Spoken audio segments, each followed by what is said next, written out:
kakagulo sa ombudsman dahil hindi sila nagtagumpay sa PI, mga PI nila. Hindi rin sila umubra sa impeachment, kaya narito na tayo ngayon. Ipipilit nila na si Boying maging ombudsman para ipakulong si VP Inday Sara bago mag-2027 at hindi lang si Inday Sara, kundi lahat ng mga Duterte, kaalyado ng mga Duterte, baka pati ako. Yan ay sa gitna ng paghihirap ng mga Pilipinong binabaha ng tubig, ng korupsyon at ng kawalang aksyon. Tinutukan ko ang Plan A nila na People's Initiative Chacha. Binuking ko ang Plan B, yung impeachment, para mawala sa landas nila si VP Sara sa 2028. Ngayon, nasa Plan C na po tayo, sa ombudsman naman. Noon pa'y nakita ko na, kaya ako nagsampa ng kaso nung May 2, nandun ako sa ombudsman. Kung hindi kayo titigil sa pamumulitika, mag-asaran tayo. Hindi ko rin kayo tatantanan. Para kayong mga kabayong na katapalodo sa 2028, 2026 pa lang ngayon. Napapabayaan nyo ang bayan sa kakaisip ng ambisyon at paraan paano nyo buburahin ang mga nakaharang sa mga maiitim ninyong plano. Nasa 2028 na kayo. 2026 pa lang. Paano makakaligtas at mabubuhay ang Pilipino 2026, 2027? Paano makakaraos? Hindi sila tulad ng mga buhaya na kaya sa lupa at lumalangoy sa baha, walang pakialam. Ngayon, ang OMB, Bantayog ng Katwiran, para sa mga lingkod bayan. Pati ba naman yan, gusto ninyong baluktutin? Habang nagsusumikap ang lahat ng tapat, habang ang lahat ng Pilipino ay galit dahil gustong makakita ng tuwid, habang pilit naming nire-reband na tuwid ang sistema, eto kayo at pilit nyong kinukulot, binabaluktot, ginugulo. Ang OMB ay opisina, hindi parlor. Tigilan nyo yan. Ang mensahe ko naman kay bagong Deputy OIC Ombudsman Vargas ay simple lamang. Kung nayayanig ka na sa pressure, isabuhay mo na lang ang sikat ng kanta ni April Boy Regino. Kapag nariyan na ang suhol, itaas mo ang iyong dalawang kamay ng ganito at sabihin, hindi ko kayang tanggapin. Wala lang. Naloloka na ako. Yes po. Git ninyo na plano nila na kaya ilagay Secretary Boying Remulla sa ombudsman para ipakulong si VP Sara at mga ka-alyado niya. Ano yun, suspicion o may nakuha kayo na mabigat na information na pinagbasihan nyo? Yes, marami po tayong information na talagang dito patungo ang paghalal ng isang ombudsman na kaibigan natin dati pero hindi naman natin mapagkakailay. Ang labo-labo naman ng ganon.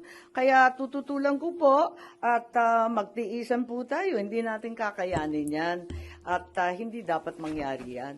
Dahil klaro naman hindi dapat politiko, klaro yung conflict of interest, hindi naman na maitatakwil na may kaso. So 2 sets of cases against Secretary Boying Remulla presently pending before the Ombudsman. Kung paano siya magkakaroon ng clearance from the Ombudsman, pipilitin talaga, pinaltan na yung Deputy OIC na dati nariyan, si Deputy OIC Castillo, malamang ayaw mag-cooperate, kaya kung ano-anong paninira, nakikita natin sa online. Meron administrative case for grave misconduct and conduct from judicial to the best interest of the service. May ikalawa pa, may criminal cases, usurpation of judicial functions under the revised penal code, another criminal case for arbitrary detention of PRRD. Ayan, so nag-file ako nung nakaraan 27 August ng position paper ad cautelam kasi marami pang pending, marami pang iniintay. Higit sa lahat, hindi pa nare-resolve yung time to file the position paper. Iintay rin kami yung mga respondent. Panay ang extension of time to file, wala pa, hindi pa pinipila, tapos yung counter affidavit pa. And then Marbil, si General Marbil, may motion to withdraw pa his rejoinder affidavit. So ang dami pang nakatenga, dapat talaga, pasok na yan sa preliminary investigation. Di naman nila pwedeng i-dismiss kasi umandar na yung kaso Meron pa akong motion for clarificatory hearing. Meron pa akong motion for supplemental position paper. Kaya, ayun, nung nag-file ako nung 27 August, yung sumunod na araw, wala, tinanggal na si OIC Ombudsman Marie Flor Punsalan Castillo. Bigla-bigla ang pinasok yung Deputy Ombudsman sa Visayas, si Dante Vargas naman. Ang daing-daing naririnig, ang daming haka-haka, ang daming pinapakita na sinisiraan na nga si OIC Ombudsman Castillo na dati-rati wala naman tayong naririnig tungkol dyan. Kung ano-anong district engineer flood zone control, talaga naman nasa uso bigla. Ang totoo, ang balita, ang pagkakilala kay Justice Punsalan Castillo, hindi daw yan napapagsabihan kasi very independent-minded at very legalista. Kaya hindi talaga nauuto, hindi talaga nasusuhulan, yun na nga. Tapos may issue pa na yung bagong OIC Ombudsman Vargas, ang asawa daw, kaklase daw ni Secretary Boying sa UP Law. Therefore, there's extremely heavy pressure to dismiss the case against Boying. At eto nga, na itong kaso ay madidismiss ngayong linggo. Bakit i-dismiss yan? Yan ang tanong ko. At ang balita, immediately executory ang ilalabas. It's also alleged that even though the time for filing of the motion for reconsideration has not lapsed, the OIC will nonetheless issue an ombudsman clearance para tuloy-tuloy ang pag-appoint kay Boying. It's very bothersome if the cases will be dismissed days after the position papers were filed. Kulang pa yung response galing sa mga respondent. Marami pang pending incident. I-dismiss. Ang dami pang nakatenga. Hindi ba nakakaduda yan? There is a very ominous reason, clearly, for Secretary Boying to become the next ombudsman. It's the new phase in the effort to get rid of VP Sara before 2028. And since the PI failed, the impeachment failed, therefore the third attempt is lawfare at its very worst. Imprison Inday Sara, all the Duterte allies, including myself, perhaps, to be harassed by cases with the new ombudsman. Plunder will be the name of the game, no bail, and imprisonment until 2028. I will be very, very surprised kung aabot si VP Sara na malaya kapag naupo itong uri ng ombudsman. Kaya ako, magpa-file ako ng opposition, pati sa JBC, dahil klarong-klaro yung conflict of interest, tapos magiging magulo. Kapag itong mga kaso sa PRRD arrest will be rendered ineffective. Halimbawa, if the OIC Ombudsman caves to pressure, dismisses na nga the cases, pati yung MR i-dismiss, mapupunta sa CA, sa Supreme Court, paano yan? Kahit i-reverse ng CA or Supreme Court yung OIC Ombudsman, orders the dismissal from service, declares he's perpetually disqualified. Paano ma-enforce yung desisyon na yan kung si Secretary Boying ay nakaupo ng ombudsman? He can only be removed by impeachment. It may not be amiss to inform the JBC as well as the present OIC Ombudsman that we understand and commiserate with the unbearable, tremendous pressure to issue a clearance. That way, the JBC is apprised to scrutinize more carefully instead the circumstances surrounding the issuance of said clearance or certification, if and when that will be issued. Yun lang. Yan yung ganong plano to read VP Sara and then i-dismiss yung kaso against Justice Secretary Remulla para may appoint siya sa ombudsman? Well, balitang-balita, ang pressure sa mga investigador, matindi ang pressure, naririnig natin sa JBC, at nakita natin ang mga galaw, di ba? Pinapaltan ang karapat-dapat na Deputy OIC na wala namang bahid at wala namang dahilan, biglang tinanggal at iba yung linagay, nakakapagtaka talaga. At saka yung time frame, talagang sapilitan, as a deadline. May mga deadline silang hinahabol. Ma'am, ano pang magagawa pa po nung isasubmit ng opposition kung ongoing na po yung selection ng JBC ngayon for ombudsman po? Oo nga, yun, na talagang tignan natin, sana makinig sila and sana intindihin nila kung gaano kaihalaga ito sa buhay ng ating bansa. Na isang tabi na ng todo-todo ang problema ng baha. Malunod na tayo sa tubig at korupsyon, basta yung ambisyon na lamang ng iilan ang nangingibabaw.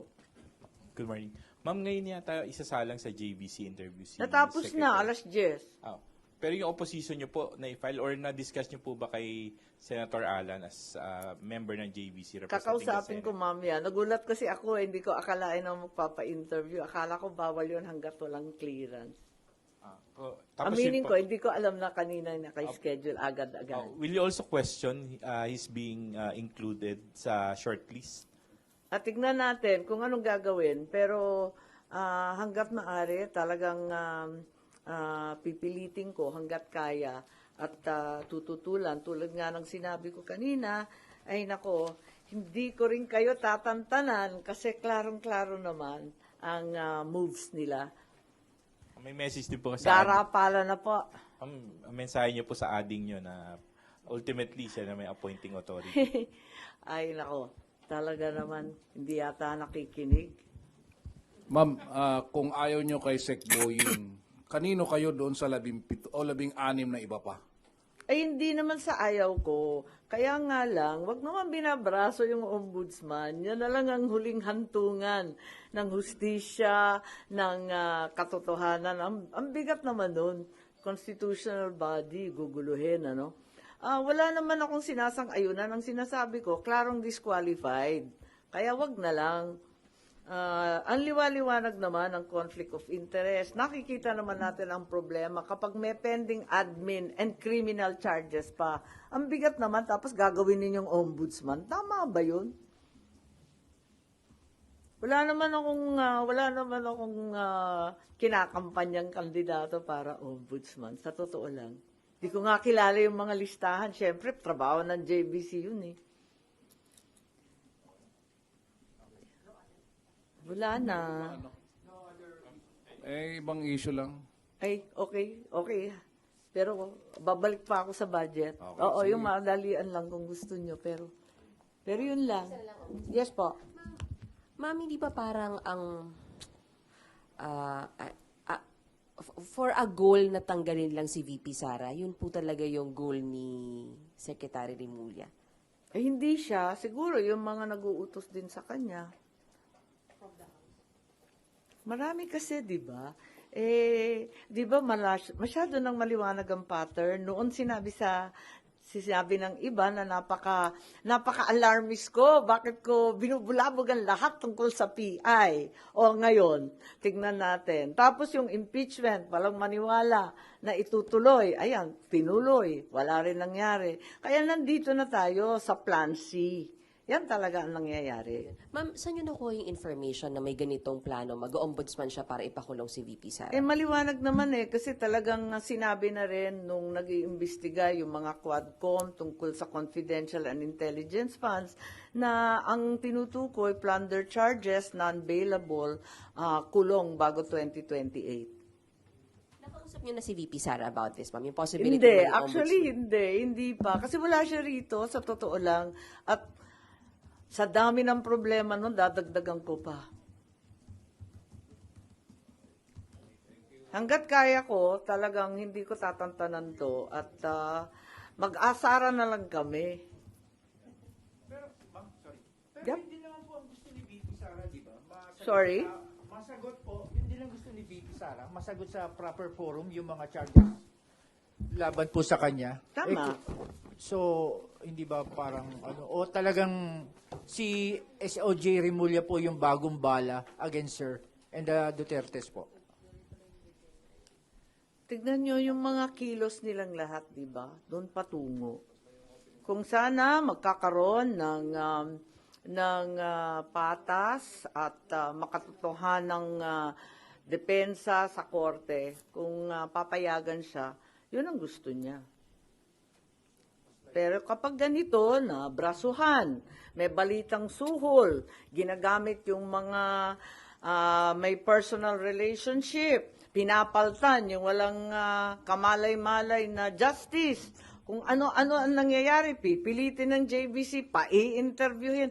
Ang bihira, hindi ba nahalata na brasuhan na talaga ito ng todo-todo? Kaya sabi ko nga, kung ganyan at hindi kayo maawat sa pamumulitika, mag-asaran tayo, hindi ko rin kayo tatantanan.